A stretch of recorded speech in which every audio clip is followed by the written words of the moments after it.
It's a big damage. Result is now bent. The whole structure, all the inox parts, it's very much indeed crooked. Look at that. Even the screws are broken.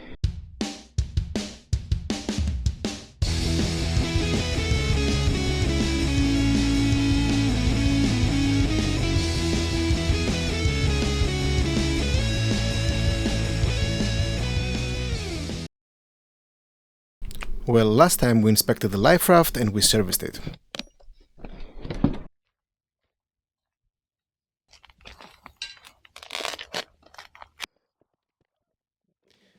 And then I placed it back where it should be.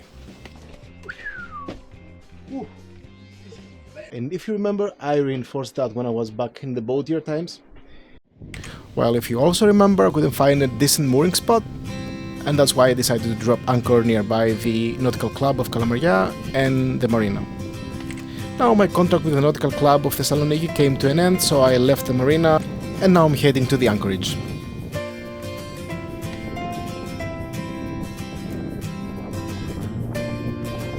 I will be dropping the anchor and going straight to bed because I'm really exhausted and there is a long day ahead of me. I'll tell you why. Well, today it's my first day on the anchorage, so I woke up in this beautiful scenery with a lot of people practicing around me.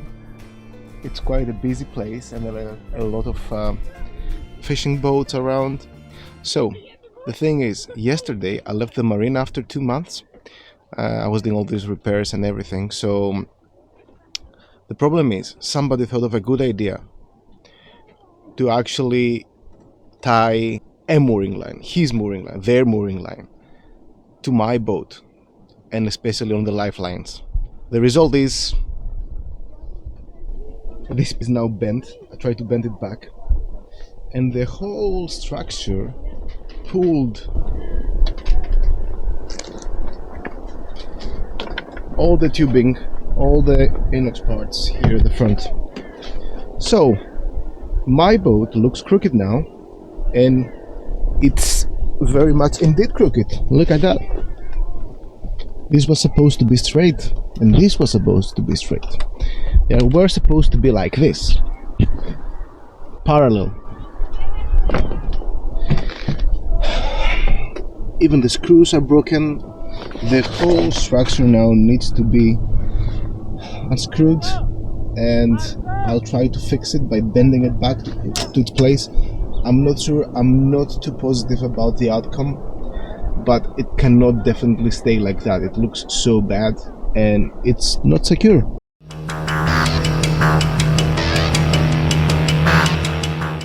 And I had a lot of fenders all around the lifeline, so I couldn't see the specific kind of mooring line that was between my fender lines.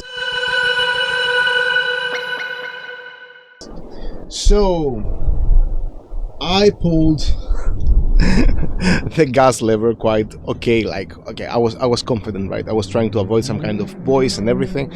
So while moving forward, I felt some kind of force to my left side of the boat, pulling the boat to the left, and then I saw this bending all the way down to the deck. So that was pretty scary. I thought I got away with it, and that was the only problem. I would bend it back, but then the structure pulled itself. It's a big damage, and I'm learning by making mistakes, but it's expensive. So I officially can say I hate marinas and ports.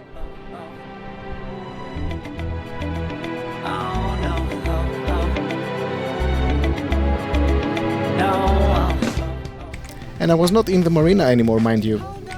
At least I had my friend Yorgos who helped me out to remove the pulpit. Then we attached some fenders and dragged it behind the dinghy towards the beach. Then we mounted it on the rack and made our way to the repair shop. But you have to admit, I already do. Let's just break it down to you and me uptown. The technician was waiting for us at the shop, and we unloaded the package for repair. And everyone can see you ain't anger is misplaced, and I'm gonna tell you. Today is eventually the day I got my stainless steel construction from the bow back from the shop. It's not just trued or anything like that, not bent back in shape. It's mostly replaced by new inox tubing. So most of these parts look a bit newer than the rest. It should match the mounts down on the deck. Then the railing should go back and all the lifelines should be guided to the pulpit.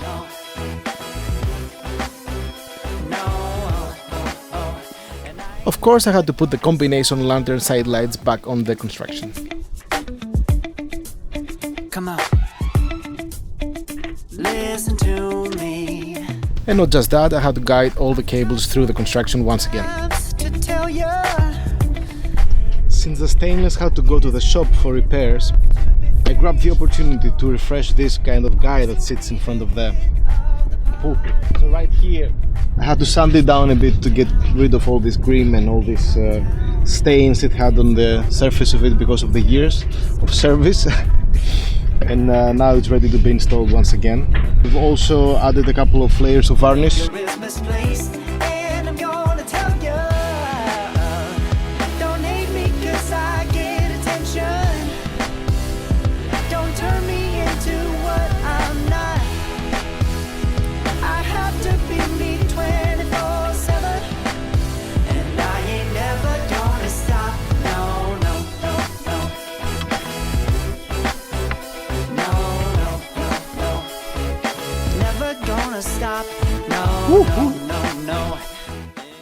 Since that incident, I realized it can be very expensive if you leave your boat unattended, especially in marinas or very crowded anchorages, for example. That's why I have decided to install a surveillance camera up on the spreader, the first spreader. I also decided to install one here for theft protection. This one will inform me if a person is going to be detected inside the boat, and the other one up on top captures everything around it, patrolling all around the area of 360 degrees. Maybe multiple cameras would be best, but maybe it's too much to do that. There is always a possibility of something happening to the other direction rather than the one the camera is pointing to. Of course, you miss the action. It's a good measure to deter people. You can deter people jumping on your boat while you are away or even on the boat. And also you can record any kind of collisions and stuff when you are not on the boat. So had I had that camera before, I wouldn't have any issues trying to find the person who did it, because the camera would have recorded them.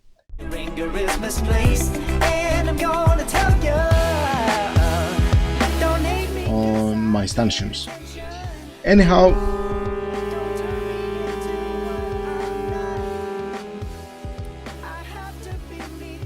yep. That's it for today, guys. I hope you liked the video. This is the Captain signing off. Till the next one, keep chasing your dreams. One horizon at a time. Go for it.